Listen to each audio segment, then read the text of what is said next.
जरांगे पाटलांच्या उपोषणाचा आजचा 5वा दिवस. सरकारकडून अद्याप कोणतीही दखल नाही. मनोज जरांगे पाटील उपोषणावर मात्र ठाम. न्याय देवता आमच्या पाठीशी, मागण्या मान्य झाल्याशिवाय मुंबई सोडणार नाही. मनोज जरांगे आंदोलनावर ठाम. मंत्रिमंडळ उपसमितीची आज बैठक सुरू. विखे पाटलांच्या निवासस्थानी बैठकीचं आयोजन. मुंबई बाहेरून येणाऱ्या आंदोलकांना बाहेरच थांबवा, कोर्टाचे निर्देश. आंदोलकांवर काय कारवाई होणार याकडे लक्ष.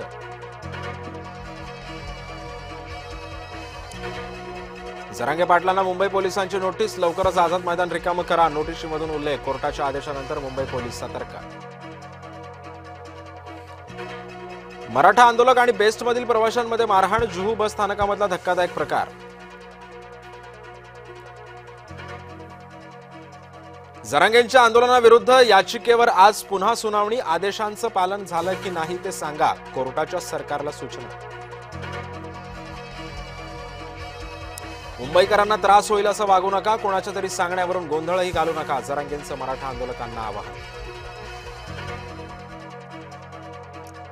सरकार कोर्टाच्या आदेशांचं पालन करणार, कायदेशीर मार्ग काढण्याची सरकारची मानसिकता. मुख्यमंत्री देवेंद्र फडणवीसांचं सूचक वक्तव्य.